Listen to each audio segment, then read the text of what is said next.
Welcome. Jim Burnett with John L. Scott here with Brandon Christensen, Dual Mortgage.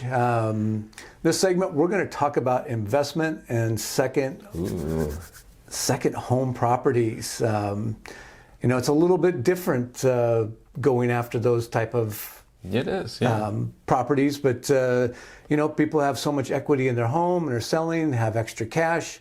They're thinking about buying those second homes or short-term rentals or rental property, all of that. What are they going to be faced with when they go looking for a loan? They're going to be faced with a different set of rules than what they're used to buying a primary residence. Okay. And that's the easiest way to explain it. And the reason why, just to kind of give you kind of the full behind the scenes look, is a second home or an investment property is a slightly more risky purchase. And the reason is, I always think of it this way. If I have my primary home that I live in with my family, and I've got a second home and an investment property, and I lose my job or our income changes or whatever, the situation changes and we no longer have the means to pay the payments that we had prior to that, the first thing that's going to go by the wayside is going to be those extra properties. It's not going to be my primary residence because that's the home I live in with my family. Lenders know this. They know that that is the potential situation should things change financially for a borrower. And so for that reason, it's slightly more difficult to qualify for a second home or an investment property. And when I say more difficult, I don't mean harder. What I mean is it's going to take a little bit more of an investment up front. What you'll see typically on second homes, Jim, is a minimum down payment requirement of 10%. Okay.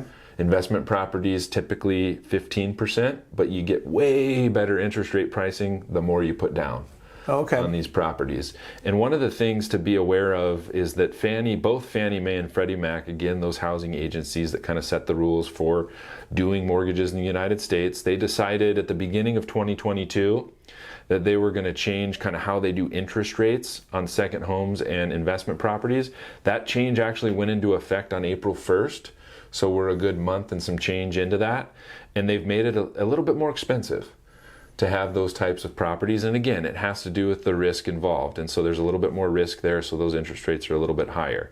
So it's not uncommon to see people paying points on these types of properties like we've talked about before, because it makes sense in some scenarios, because as a property investor owning investment real estate, I do care what my interest rate is, but that's not the only thing I care about. What I really care about is my cash flow on that property, because it's not the house I'm living in, it's an investment property. Right. So if my you interest, expect your income to cover any costs associated that's the goal, with it. Yeah. Right? My goal as a property investor is to have somebody else pay that mortgage expense for me. And so if I can charge enough rent to cover that, then it's kind of irrelevant what the interest rate is. Now, second homes are a little bit different because second homes are still considered owner-occupied homes.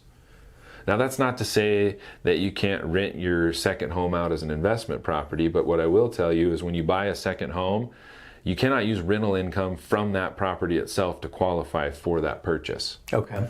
So that's how they kind of designated this is a second home intended for the owner to use, right? For some portion of the year. That's the language and the guidelines. You can rent it out, but you just can't use that rental income to help qualify to refinance it or purchase it. Like on an investment property, you can use rental income to qualify to purchase it, which is actually a huge benefit when it comes to investment properties in general, because as long as you have the capital, aka the down payment to contribute, you can almost qualify for an infinite number of investment properties as long as that rent is going to cover the mortgage payment, which is the beauty of real estate investing. Right?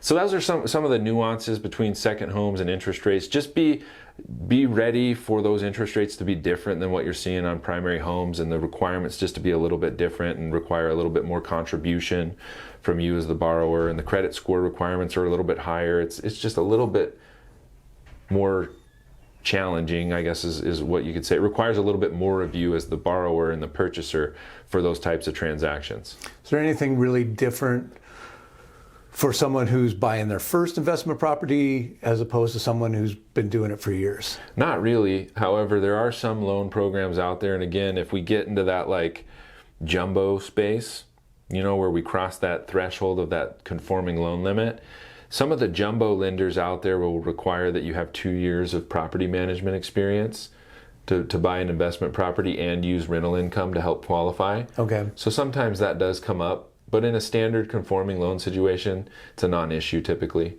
Okay. Yeah. And then, I understand there's some type of investor-friendly loans out there that make it a little easier. Yeah, there's private institutions, private lenders out there. Now, these aren't conforming loans. These are different. These are called non-qualified mortgages. Nobody really wants to hear or care about that other than me. You'll hear the term non-QM. They don't fit within that Fannie Mae or Freddie Mac box, but there's private investors out there, private lenders that will do these loan programs that are very, very friendly to investors. They call them debt service coverage ratio loans, meaning as long as the property itself can service the debt on it, then the loan works. Okay. Which is, it's advantageous. Now be prepared for some of these, these are out of the box solutions, right? You're always going to get best case interest rate pricing when you play by the strictest set of rules. Because again, the stricter the rules are, the less risk that's in that transaction. The lender's going to give you a better rate if there's less risk. These other out of the box solutions are slightly more risk, so the interest rates are going to be higher. Okay. If interest rates are currently in the 5s, these non-QM loans are probably 7 and 8% on those. But again, going back to what I was saying, property investors don't really care as long as they can cover that debt with the rent. So, any other words of advice on someone buying one of these two type of properties? Yeah, do it. Do it when you can. This is, again, buying real estate as an investment is creating passive cash flow for you. Now that assumes that you're not actively managing the property. Some people like being landlords. I personally don't. I'd rather have a property management company cover that for me for a fee, because then I don't have to spend time and energy on managing those properties. It comes with a cost, obviously, but buying real estate is never a bad decision. Again, we talked about real estate is the best hedge against inflation. Just think about what we've gone through the most recent 2 or 3 or even the last 5 years, right, Jim? Like with appreciation.